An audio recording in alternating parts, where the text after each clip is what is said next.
Awesome. So our podcast is on your journey in music and how you got to where you are now. So we could talk about obviously the new record as well. I'm super excited to hear about that. Everything okay for volume and microphone and all Yeah, that? yeah, sounds great. Good, fantastic. Awesome. So the band started in Scotland. Are you originally from there? Yeah, I was from, I've been living in Glasgow where the band sort of started. I was from Dundee, just 80 miles up the road. Mm-hmm. But Glasgow was where we all Glasgow is the sort of epicenter of music in Scotland, really. And it was a place where lots of, rehearsal and recording places were. So that was where we came together. Right on. Well, how did you get into music? In terms of in terms of listening to it, what it was your first experience? Was it listening to it and then? Well, I was a kid, and fun enough, I grew up in a house that we didn't even have a record player, but we had the radio somehow sort of permeated, until I was maybe, I don't know, 8 or 9 or something like that. Mm-hmm. But the radio was a big thing. I loved the Beatles. Mm-hmm. When I first we did get a record player. My sister got a friend who just gave her all the Beatles 45s, and we just play them and then turn them over. So I knew the A sides and the B sides. Sure. And I bought Rolling Stones record. I think it was the first album I bought. And I grew up sort of playing the piano or into piano lessons, and sort of gave up formal piano playing because I wanted to just write, play songs that I wanted to play, I guess. And very quickly went from that into thinking, right, I just want to write songs. I just want to play the piano to write songs. I think that was the thing that I wanted to do more than anything else. And I was always, and going back to the Beatles thing, I was always really taken with the brackets, and this, I love this idea that there was a band where they actually wrote their own songs. And a friend of mine who was a great songwriter from Dundee, he sort of coined the phrase, I don't want my name in lights, I want my name in brackets. And I always related to that. Yeah. Wow. Well, piano, you said, was that the first instrument you learned? Yeah, it was really the only, I still really don't play much guitar, but it was how I always wrote and always sort of felt at home. And fun enough, at one point in sort of mid-career, I think when Deacon Blue first stopped and I went in to make my first solo record, I wrote everything on guitar, but I realized I never really bonded with it very much. That's interesting. I always go back to the piano. Yeah. You said you were writing songs early on, right? I mean, how old were you when you started doing? Well, no, it wasn't like, I wasn't one of these child prodigy kind of things. I think when I went from, probably late school time, to college time, I was writing songs, but I always went towards writing songs, and that's what bugged me about the whole thing was what are you going to do with the song, and even when I was in a band, I was playing keyboards in a band, and I was kind of writing for them, but at the same time I was also writing these other songs, and I kept thinking, what am I going to do with these songs?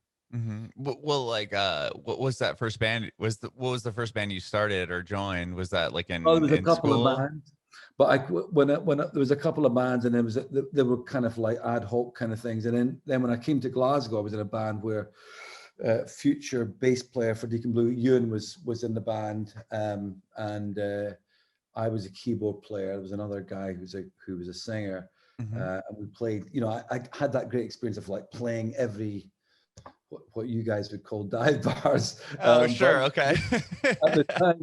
At the time we were playing, well, there weren't really dive bars. We just played a lot of, just scrubby gigs, late at night, lots of student unions, carrying gear out and in, and thinking, really, is this like, it was one of these things. So it was sort of an apprenticeship where I did it for about a year and then thought, but it's still not, it's not what I really want to do. I just felt that, again, I've got some songs I want to do something with them myself. So that was my pre-Deacon Blue band, as it were.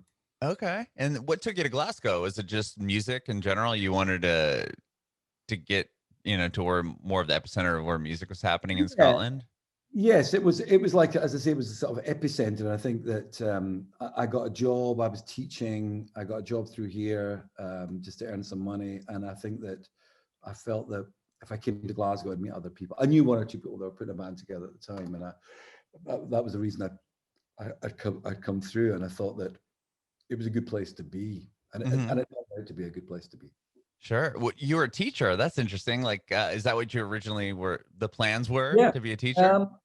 Well, I didn't have a plan, but I was teaching English in a secondary school. That was the job that I took up, just to sort of, I'd qualified and sort of made some money, and yeah, so I was doing that by day and weekends, and nighttime, sort of playing gigs and so on, and eventually I actually got a publishing. Eventually, because I sort of learned the ropes of what the music business was kind of about. I managed to get a publishing deal with a music publisher. Oh, wow, that's huge. Was that prior to Deacon Blue? That was prior to Deacon. So that was like maybe a year just before Deacon Blue started, and I was trying to put this thing together.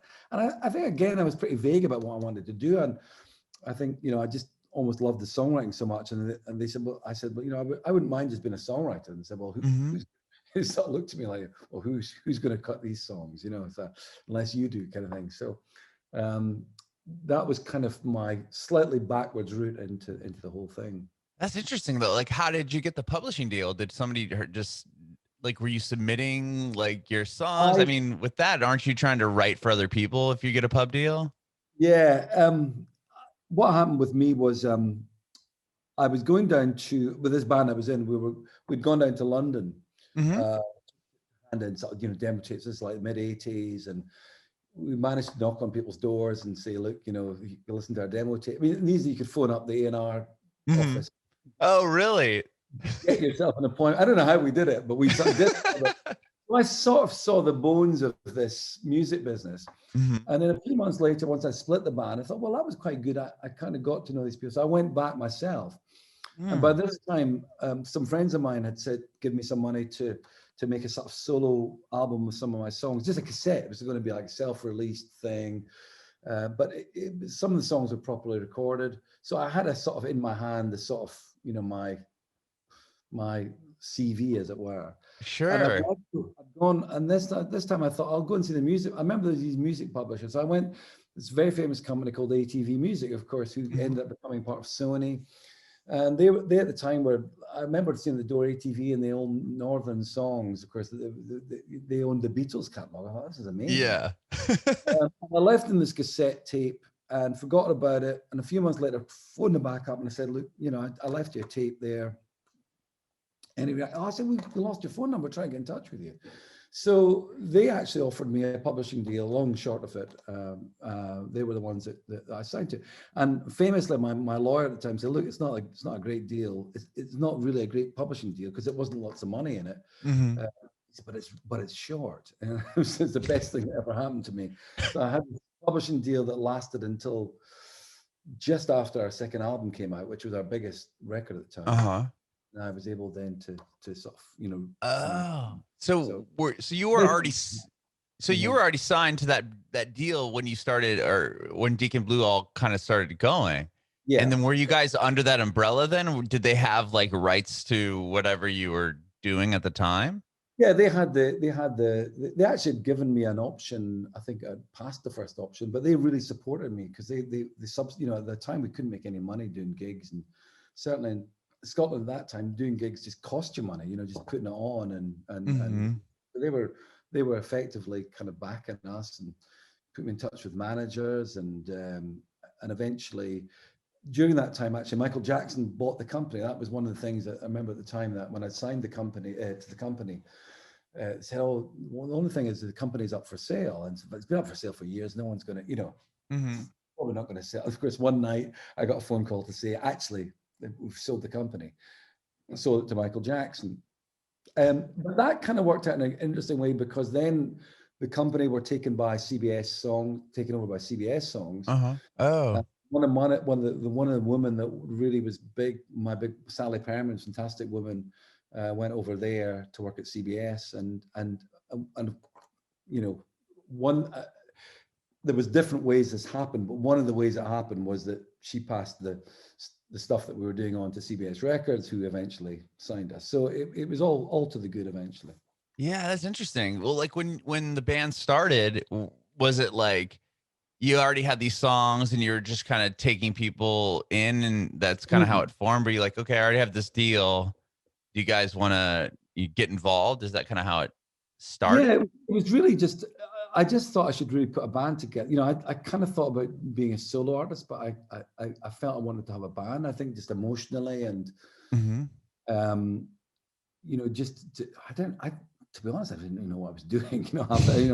I think that I needed people that were good. And fortunately, I just find some really great people. You know, I mean, it took a while to find everyone, but Doogie, who the drummer, still the drummer of Deacon Blue, and I really put it together. And we went through a couple of different people, that keyboard players and guitarists, and eventually, 1986, I think, all the right people came along. Lorraine had already helped in even doing demos, so her sound was kind of coming in and out of what we were doing.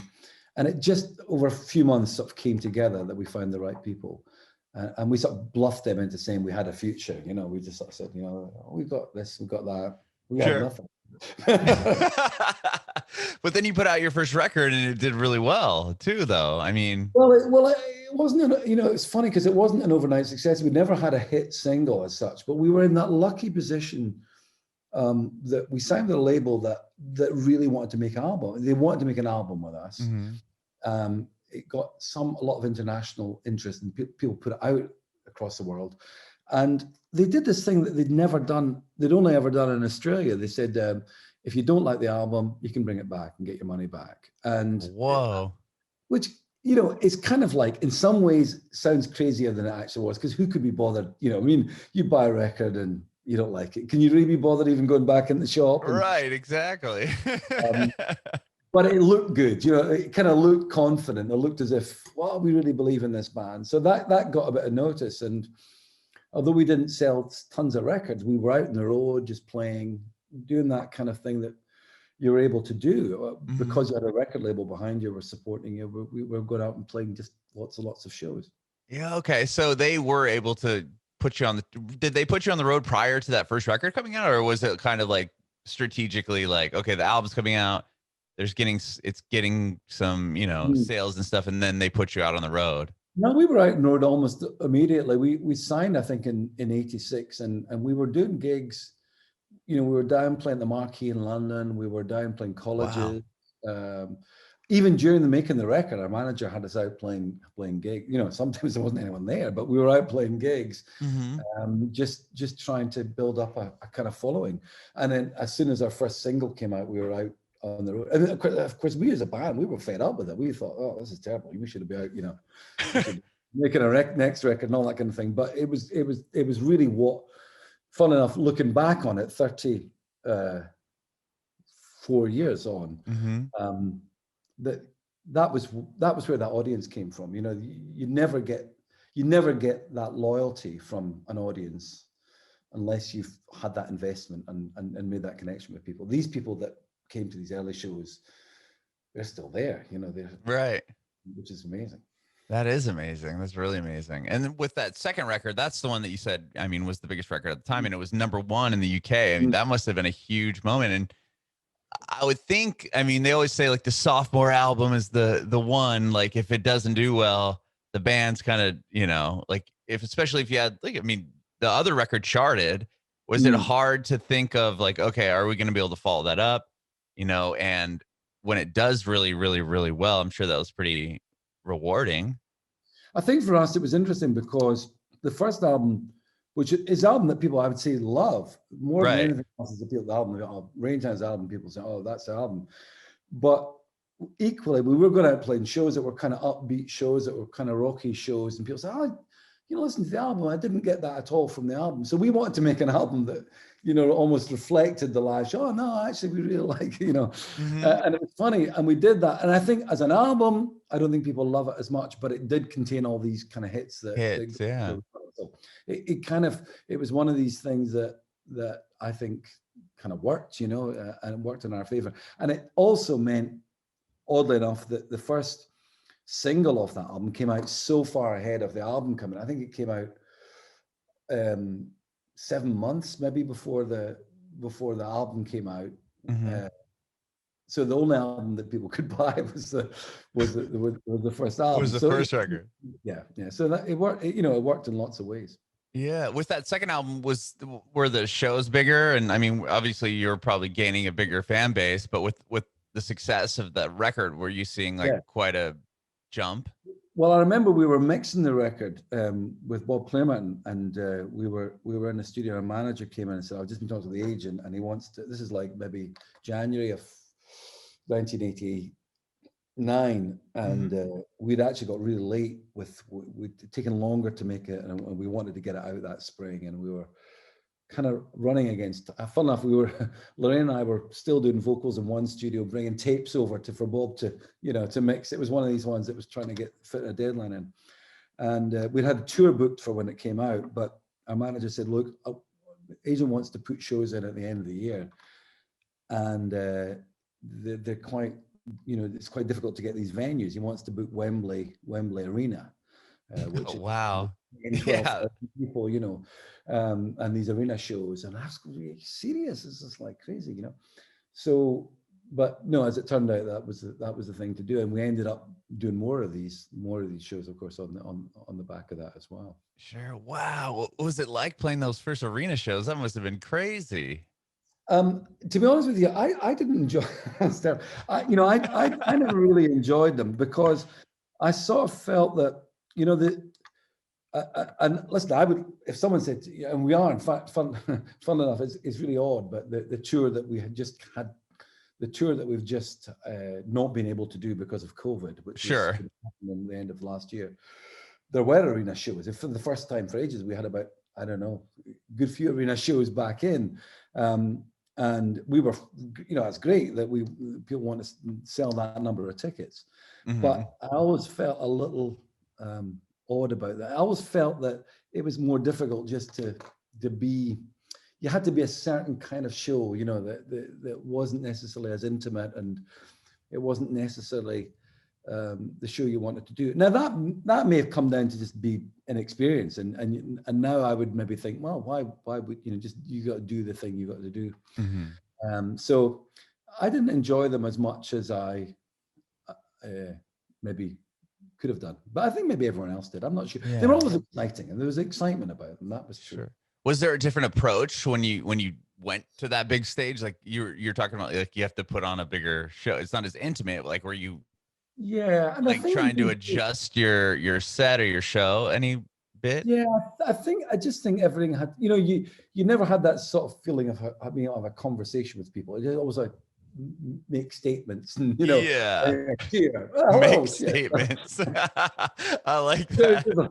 It always feels a bit like that. But I think even the nature of these shows has changed so much that because people use screens now to do them, brings people a little bit closer. I think the venues themselves, certainly in Glasgow, the venue that was the big arena was just a big cowshed, really, and it wasn't built for music. The one they've built since then, and we've played a number of times now, is a much better music venue. So a lot of things have changed, and we've grown up a bit as well. Sure. Well, then you guys were putting a record out every couple of years, and then obviously like from 93 after that, Whatever You Say Nothing album came out. Like, was there a reason why the band kind of went on like a little bit of a hiatus, or I think looking back on it now, I remember at the time just being unhappy in the band. I think all of us were just finding, I think music had changed. I think you got to remember, especially in Britain's so fashion oriented, so much like things move on, and suddenly, I remember reading the liner notes. There's a great liner note for a Harry Nilsson record where he recorded all Randy Newman songs. Oh, okay. And Randy Newman, I think, writes in it, and he said, in 1968 or whatever, we just thought we were kings of the hill. Me and Harry Nilsson, we just thought we were the future, Right. And then music just went off and just took a different turn, It's like, and it's so true. You know, you do something thinking, oh, we're the guys, you know, and then suddenly music goes off and decides, you know, you're not really interesting anymore. And I think when you're younger, that affects you more. I think you just sort of feel a bit lost, a bit directionless.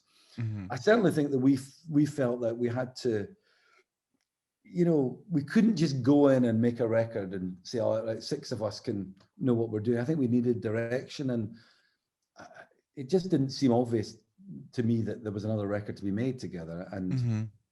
I think it's such an intense time being in a band. You've gone through all these different things, touring, hanging around together. I think you're all desperate to maybe do something else. And Mm-hmm. probably in retrospect, the thing to do would be just say, let's just go off and take a year off and come back when we're, you know, but of course you don't do that. You just go, right. Stop, you know. And then what happened was we came back together to do a one-off charity thing that I'd got asked to do, and I phoned everyone up and said, do you want to do it? And then we discovered actually we quite enjoyed playing together. Sure. So for a while we just did that, and then we did our own things. We played, you know, tours. We did a bit of, you know, quite a lot of that actually.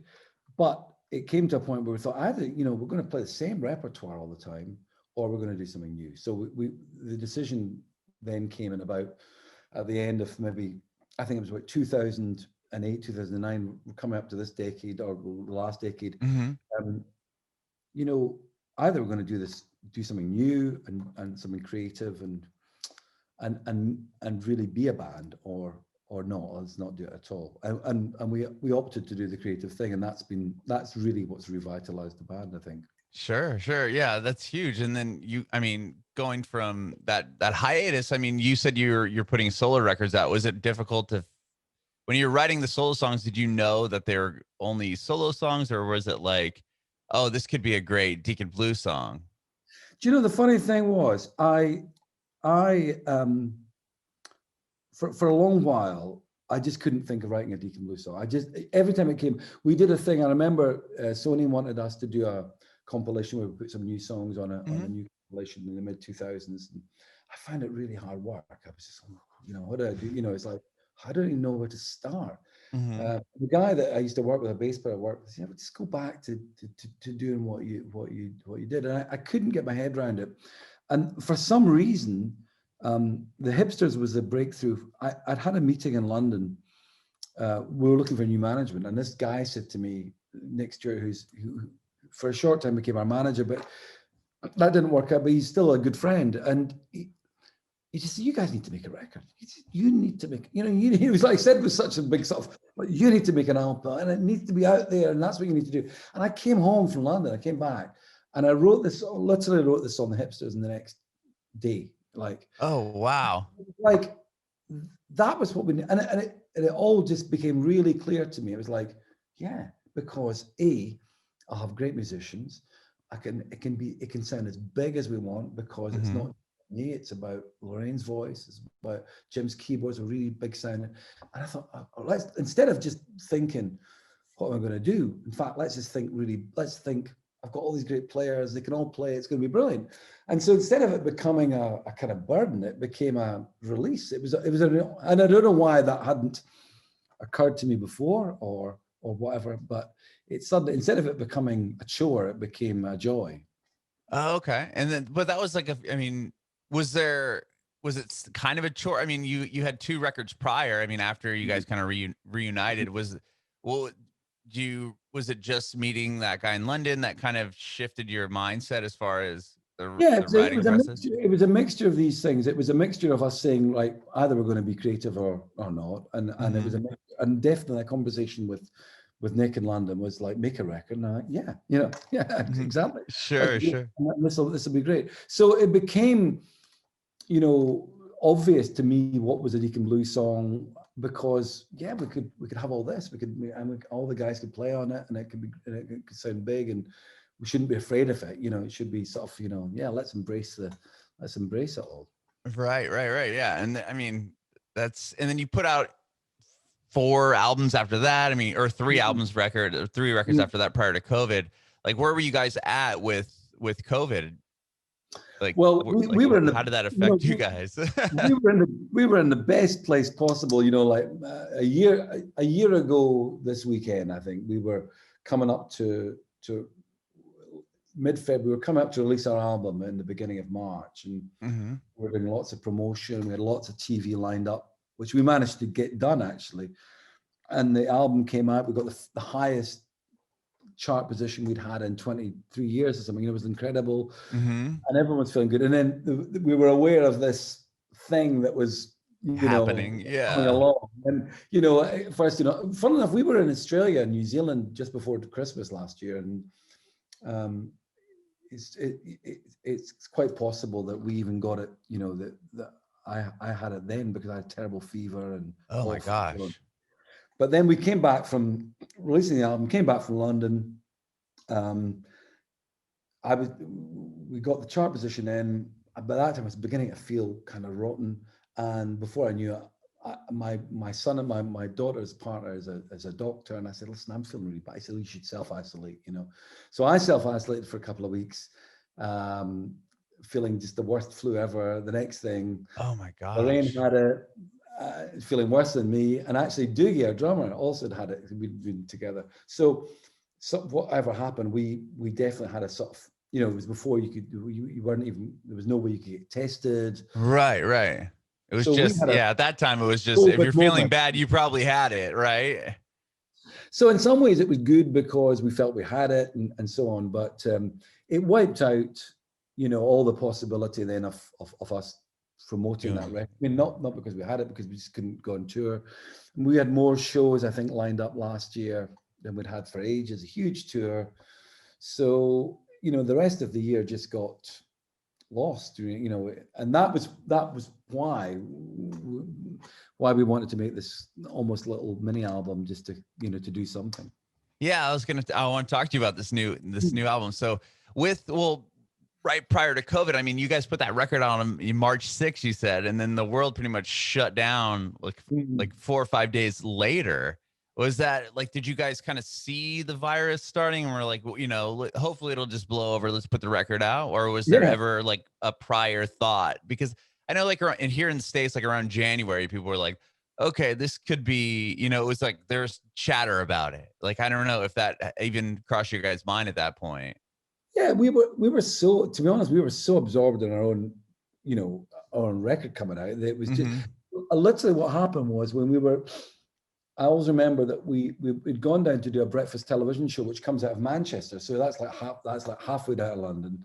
And when we went to Manchester, people go, oh, we shouldn't really be shaking hands. We should be maybe doing this. So, okay. And then you go to a different BBC studio to do something else, or ITV studio, and they would be shaking hands, Oh, okay. And we went to another BBC studio with a presenter, who I won't tell you her name, but she hugged us. So it was like no one knew anything, like everyone was doing different things. It was all, so it was like no one was taking it seriously, or if they were, someone else would. It was just all over the place. And again, our mind was more on. At the time, actually, my mind was on my own mother was in a hospital. She wasn't very elderly, and she wasn't well. And I was kind of thinking about, I want to get her out before all this stuff really gets heavy. And so that was really what was going on. And then before we knew it, everything stopped. Yeah.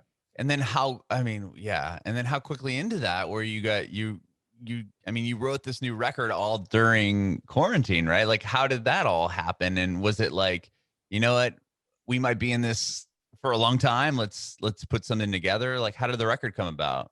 Yeah, I think, well, first of all, funny enough, there was a project that came about for me that I wanted to do, a solo thing. So I started writing, when Lorraine was ill, I started writing on my own in the studio here.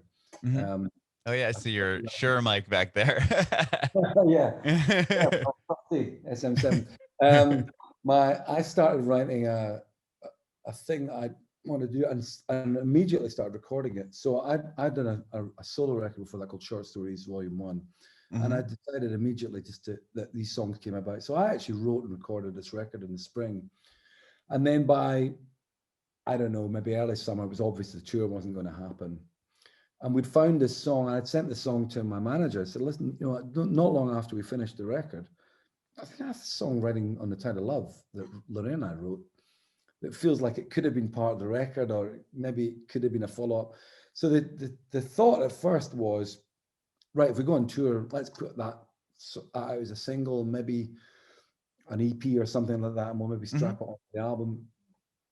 As months went by, it became obvious we're not going on tour.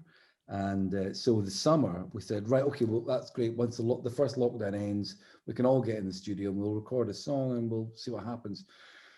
And then it became even problematic to get in the studio. We couldn't even get in the studio together because the studio we wanted to work in it, you had to be 6 feet apart behind perspex. And we're thinking, this is not even good. There's no point in this, you know? So eventually we came to the decision, we've got these starting points of all these songs, demos that we've started. We'll do that in our own place and we'll send them around. And so it became a sort of lockdown project, really. Wow. And so you guys are just sending emailing bits and pieces to each other and kind of just starting them all. You know, 3 of the songs actually we had recorded for City of Love, so they were done and dusted. That was Send a Note Out and She Loved the Snow and Look Up had been done for City of Love. Okay, so they were we finished them, and Look Up for a while had become, for me anyway, I was thinking that could even be the title track of the album. But they were done. But the other ones were just like starting, demos that we'd started with drum machines or programmed drums.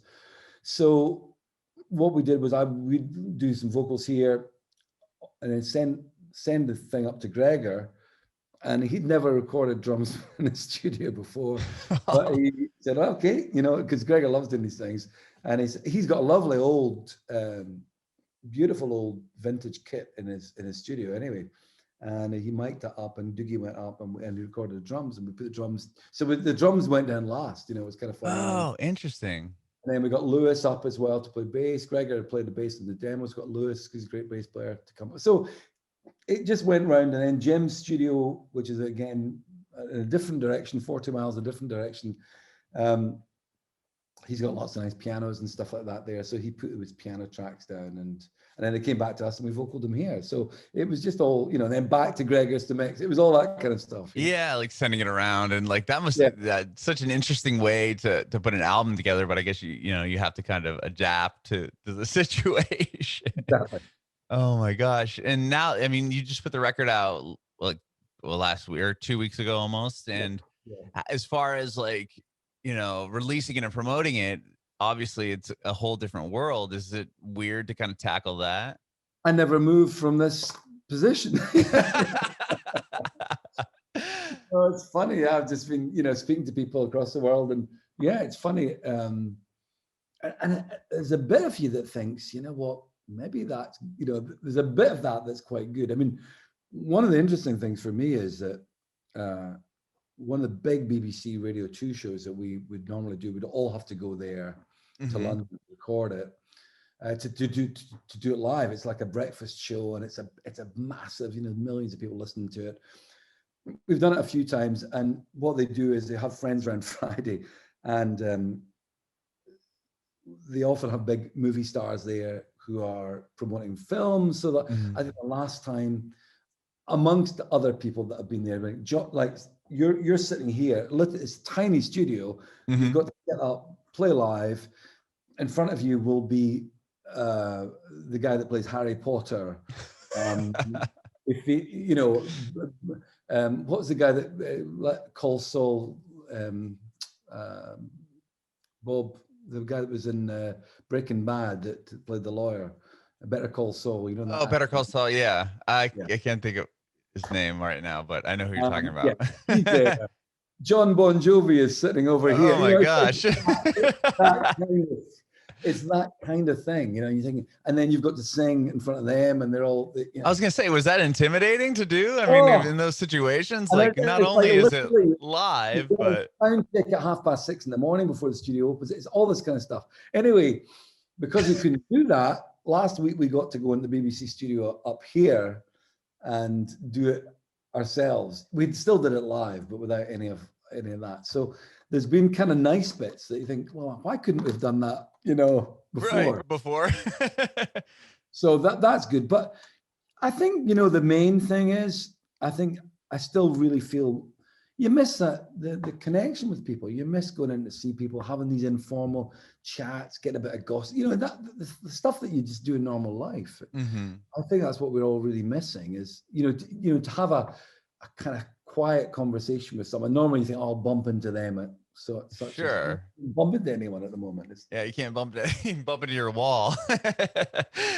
Wow. I Where are mean, you, Adam? Where are you speaking from today? I'm in San Diego, California.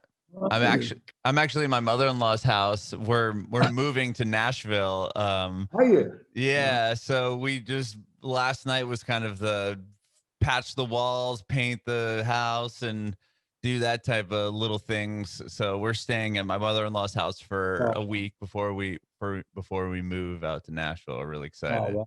Wow. That's good. Is American Songwriter based in Nashville?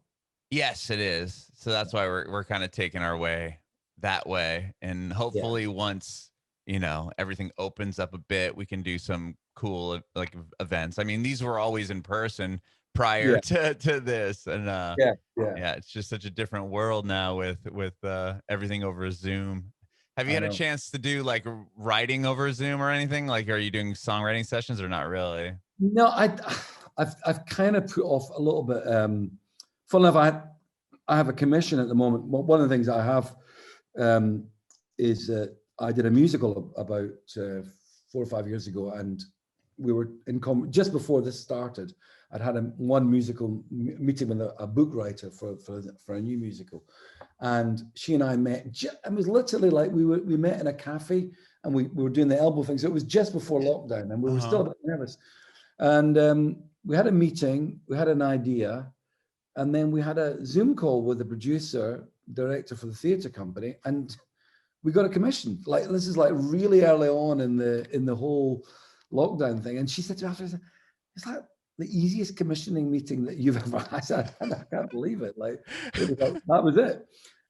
So what we've done, funnily enough, is because it's quite a long story and that she's got to do a lot of research for it. We've both been doing Zoom research for that for the story of the musical. So I Oh. haven't. So technically, no, because I'm writing the songs on my own and she's doing the Mhm. book. But we both needed to do so many of these conversations. So we've done a lot of that. Wow. Well, that's interesting. So you have another musical. That's cool. That's Yeah, amazing. but it won't. I mean, it won't see the light of day until Everything's open. next year, but probably the year after. I think, yeah, Right. Sure. But it's a nice thing to work away at. Yeah. Do you enjoy doing that? The musical thing? I'm sure it's like a whole different muscle, huh? To like Yeah, to write that what I did way. before was bits of it were enjoyable, other bits were less enjoyable. I kind of love theatre. I love going and I love being part of it, and I love what people do. So it's one of these things that I've been frustrated because I've done different music projects for the theatre, but I've never had one that I've really thought I really want to. I really feel this is the one. And so when you start each one, you sort of always quite optimistic. I'm really enjoying this one so far. I'm loving the person I'm working with, which is a big help. And the director I know really well, who I worked with last one, I really enjoyed working with him. So yeah, so far so good until we reach a wall which we can't get. Sure. Sure. Yeah, it's a really there are so many things, so many more difficult things to kind of get across. But my job is essentially to do what I try and normally do, is just to write some Great songs. song. Wow. And are you, I mean, I'm sure you're constantly writing, right? I mean, now the record just came out and you obviously want to give it time to breathe and do its thing prior to doing anything else. Are you working on new music now? I don't, it's funny. You build up. Usually, what happens is you kind of look at your phone and go, "There's about 3 or 4 of these things that you've started." And that's interesting. Why is that? There must Mm-hmm. be a lot of work. But because I've also recorded this solo record, and I know that I need to bring that out. That's my other big thing. Oh, you have a solo record coming out too. Wow. Yes, I did record. I did write that, and I did record that in lockdown, and I recorded that here. And then in the summer, I was able to get the string parts recorded in the studio when things opened up a bit. So we recorded some strings and brass, and Gregor actually our guitarist, he mixed it. So again, because I used more MIDI than normally would have done because it was not, it's a piano record, but so that will be my next thing that will come out next year, I think. That's awesome. That's really exciting. And Ricky, Yeah, thank you so much. Go ahead. I'm excited by that record as well. I'm looking forward to that one. That's really cool. And thank you again so much for doing this. I really, really appreciate it. Thank you. I'll tell you, American Songwriter is really funny because I'm not big. I mean, I'll dip into lots of music magazines, but for the first time, a couple of years ago, my daughter said to me, "What do you want for Christmas, Dad?" And I said, "Well, I really like this magazine, American Songwriter. It never comes out in newsagents. So subscribe that for me. It's great." So I'm a great follower, and I get things from my radio show. So many things that fit into the radio show that I do, which is the Americana and country show. So it's great. It's great to be on it, and I'm a big fan. That's cool. Are you still doing your radio show now, even Still during do this?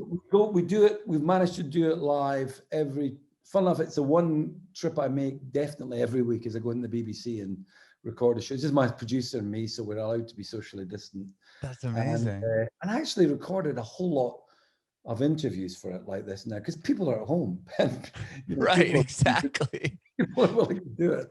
So it's been great. And it's been it's a real, it's been a big constant. And I'm going to be speaking to Haley Witters tomorrow doing this kind of thing. So wow. Yeah.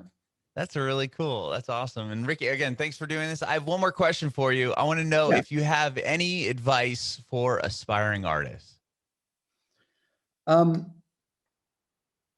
would say that sometimes, especially in a time like this, it can just be, you might just think it's impossible. You just think, oh, how am I going to get through this next few months, get out and play. And I think I can give the long view is sometimes, don't take the short-term view, I would say stick with things. If you really have something you believe in, it won't matter that it's a year late, it'll still be great. I really think that, I think that you might just feel so frustrated that you're giving up. I used to always say to people, finish the song, because so many people had great ideas, but they never finished them, and I still think if you're a young artist, finish your idea and your idea will still be good, even if it's a worst COVID time and pandemic and all that kind of stuff. I'm sure if it's a really great song and you've got a great album in you, I still think it'll be a great album in 2022, and stick with it.